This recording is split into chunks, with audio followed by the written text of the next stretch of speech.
Hello friends. तो आज मैं फिर से आप सबके लिए एक कहानी लेकर आ गई हूँ जिसका शीर्षक है प्रेरणा। तो चलिए स्टार्ट करते हैं। रात के करीब 1:30 बज रहे होंगे। मैं सोने की तैयारी कर ही रहा था कि मैसेंजर के मैसेज टोन ने मेरा ध्यान मोबाइल की ओर लगा दिया। मैसेंजर खुला तो किसी आदित्य नामक व्यक्ति का मैसेज पाया। नमस्ते सर, कैसे हैं? मैंने भी नमस्ते के रूप में प्रतिक्रिया दी। सर, आपने पहचाना मुझे? नहीं सर, आपका स्टूडेंट हूँ। आपने मुझे स्टैंडर्ड 8 में हिंदी पढ़ाया है। अचानक से आपकी याद आई तो सोचा कि मैसेज करूँ, आप नाराज़ मत होइएगा। मैंने कहा, मैं अपने बच्चों से कभी नाराज़ नहीं रहता, लेकिन क्या है, समय ठीक है बात करने का।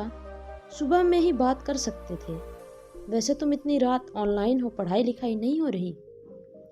उसने जवाब दिया, सर मैं अभी ड्यूटी में हूँ। 3 साल हुए इंडियन आर्मी ज्वाइन किए हुए। अभी कश्मीर में पोस्टिंग है। सुबह मेरी ड्यूटी खत्म होगी। मैंने अपनी बात रखी। पहले तुम्हें ढेर सारी बधाई कि तुम अपने पैरों पर खड़े हो, लेकिन इतने दिनों बाद मेरी याद कैसे आई? सर, मैं आपको शायद ही भूल पाऊँ कभी। पता है सर, आपने मुझे स्कूल ग्राउंड में एक बार कितना मारा था। तब तुम बहुत बदमाश थे। क्या आज उस मार का बदला लोगे? तुम चाहो तो मुझे जी भर कर गालियां दे सकते हो, पूरा भला कह सकते हो। कभी सामने मिलो तो मुझे उससे भी अधिक मार सकते हो। मैं तनिक भी बुरा नहीं मानूंगा, मैंने जवाब दिया। अरे नहीं सर, हम सपने में ही ऐसी बात नहीं सोच सकते। पता है सर, जिस अंशिका के लिए आपने मुझे ग्राउंड में मारा था, उससे मैं बहुत चाहता था। उसकी खातिर ही मैंने खूब मेहनत किया और इंडियन आर्मी ज्वाइन किया सर। आप सही कहते थे कि अंशिका से दूरी बना कर रखो। मैंने तब आपकी बात को अनसुना कर दिया था। पता है सर, मैंने जिस दिन इंडियन आर्मी ज्वाइन किया, बहुत ही ज़्यादा खुश था। मैंने अंशिका को सबसे पहले अपनी खुशी बताई और उससे शादी करने की बात बताई। सर, अंशिका ने मेरी उस दिन के बाद आज बात नहीं हो पाई। उसने जब मेरी नौकरी को घटिया नौकरी बताया और कहा कि मैं इस लायक था ही, सर मुझे बहुत बुरा लगा। यह नौकरी मेरा सपना था। उसके लिए मैंने बहुत खूब मेहनत की। मुझे गर्व है कि मैं इंडियन आर्मी में हूँ। सर, आपके आशीर्वाद से मुझे अभी और आगे जाना है। मैंने प्रतिक्रिया दी, तुमने बहुत ही अच्छा किया। मुझे तुम पर गर्व है मेरे बेटे। उसने अपनी बात रखी। सर, यहाँ बहुत ठंड पड़ रही है। यहाँ का तापमान माइनस में है। सर, हमें ड्यूटी आवर में अधिकांश समय खड़ा ही रहना होता है। आपकी याद अचानक इसलिए आई कि आप मुझे मेरी बदमाशियों की वजह से अक्सर बेंच पर 2-2 पीरियड तक खड़ा कर देते थे।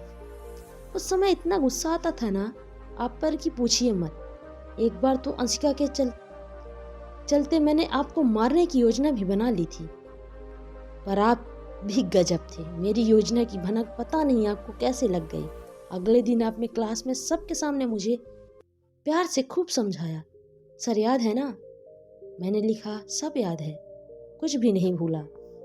उसने जवाब दिया, सर आपके द्वारा बेंच पर खड़ा कराने की सजा की वजह से ही मैं आज यहाँ खड़ा हूँ।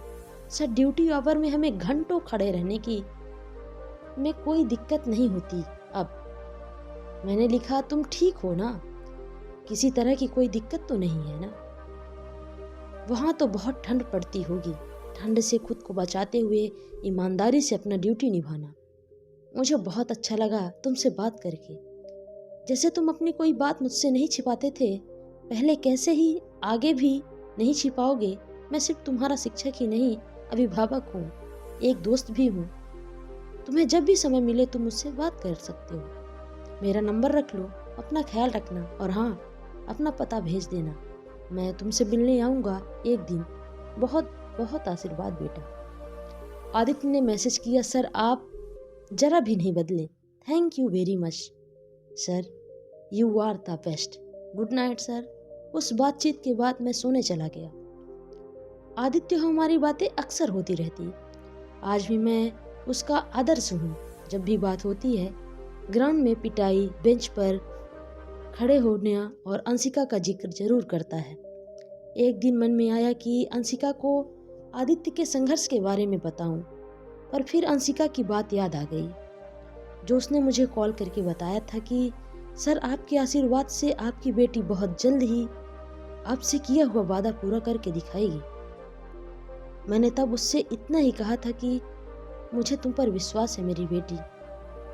मेरा आदित्य भी कुछ बड़ा करने वाला है, जैसे कि उसने मुझे परसों बताया था मैसेज में। शायद अंशिका की नफरत के भी कुछ मायने हों। आपको ये स्टोरी कैसी लगी हमें कमेंट सेक्शन में ज़रूर बताएं। मिलते हैं ऐसी ही एक नई स्टोरी के साथ। अगर वीडियो पसंद आई हो तो लाइक करें, कमेंट करें और शेयर ज़रूर करें।